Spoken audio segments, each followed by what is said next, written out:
राधे राधे दोस्तों, आप सभी का स्वागत है पर्ल मेहंदी आर्ट 22 में। दोस्तों, आज की मेहंदी रोज़ पैटर्न पर है, जो कि देखने में बहुत ही सुंदर है। लेकिन हम आज की कहानी का शुरुआत करते हैं। आज की कहानी बहुत ही आपको इंस्पिरेशनल लगेगी, तो हम स्टार्ट करते हैं डायरेक्ट।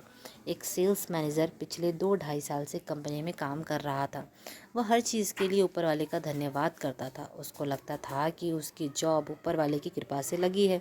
हर पल के लिए, हर क्षण के लिए ऊपर वाले का थैंकफुल था। घर से निकलता था तो ऊपर वाले को प्रणाम करता था, वापस पहुंचकर भी प्रणाम करता था।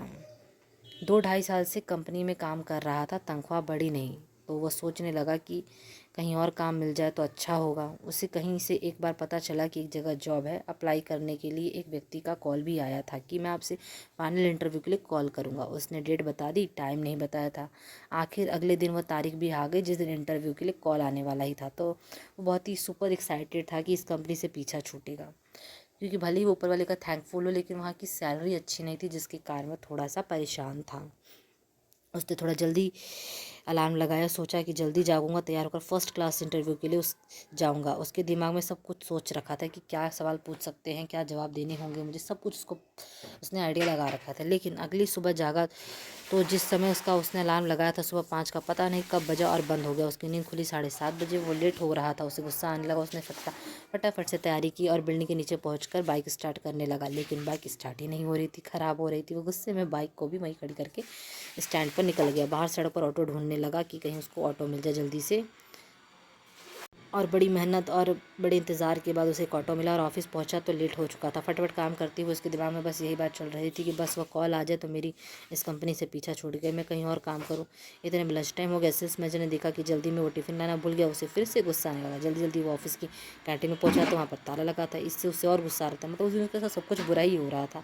वो सोचने लगा क्या दिन है आज मेरा। उसने बाहर से खाने के लिए सैंडविच मंगवाया, पर वो भी ख़राब आया। शाम को तकरीबन 5:30 बजे इसके पास एक कॉल आई और ये वही जॉब कॉल थी जिसके लिए ये बहुत दिनों से एक्साइटेड था। जैसे ही सवाल जवाब शुरू हुए, बात होने लगी, बीच में अचानक से फ़ोन डिस्कनेक्ट हो गया और सेल्स मैनेजर गुस्से में लाल हो गया और फ़ोन को भी अभी ख़राब होना था ये कहकर परेशान हो गया। फिर सोचा कि घर जाकर आराम करूंगा, बहुत हो गया, पूरा दिन सर दर्द हो रहा है। जैसे ही घर पहुंचा तो खाना खाकर बिस्तर पे पहुंचा, बिजली चली गई। अब इसका गुस्सा का पारा बढ़ गया और ऊपर वाले ही मैं आपको इतना मानता हूँ और आप मेरे साथ ऐसा क्यों कर रहे हैं। गुस्से में पता नहीं कब इसकी नींद लग गई और सपने में भगवान से बात करने लगा। इसने भगवान से कहा कि आखिर आप क्या चाहते हो मेरे साथ, मैं आपका इतना बड़ा भक्त हूँ, आप क्या चाहते हैं, मैं आपकी इतनी पूजा पाठ करता हूँ, पता नहीं मेरे साथ सब कुछ गलत क्यों हो रहा है। सुबह अलार्म नहीं बजा, गाड़ी ख़राब हो गई, ऑटो भी बड़ी मुश्किल से मिली, कैंटीन भी बंद हो गया, फ़ोन बंद हो गया, घर आकर सोने लगा तो बिजली भी कट गई।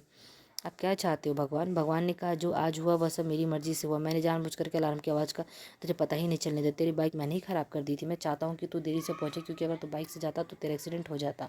आज तेरा एक्सीडेंट होना लिखा था। अच्छा हुआ कि कैंटीन बंद थी, क्योंकि उसका खाना ख़राब हो चुका था, तुझे बीमार कर देता। और वह जो कॉल आई थी ना, जिसकी वजह से तो बड़ा परेशान हो रहा था कि मेरी बात नहीं हुई, वह एक नंबर का घोटालेबाज है, नौकरी के नाम पर तुझे ठगने वाला था, इसलिए तेरा फ़ोन मैंने बंद करवा दिया। और यह जो बिजली चली गई ना, आज अगर बिजली आ रही होती तो तेरे घर में शॉर्ट सर्किट की वजह से आग लग जाती, क्योंकि तू मेरा बहुत बड़ा भक्त है, इसलिए मैं तुझे बता रहा हूँ, सबको नहीं बताता हूँ।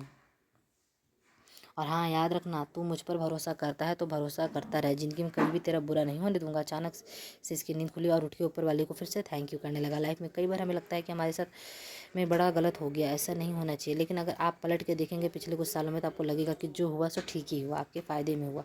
हर पल के लिए ऊपर वाले का शुक्रिया अदा करते चलिए। ऊपर वाला वह नहीं करता जो हमें अच्छा लगता है, बल्कि वह करता है जो हमारे लिए अच्छा होता है। दोस्तों, अगर कहानी और मेडिटेशन पसंद हो तो प्लीज़ सपोर्ट मी।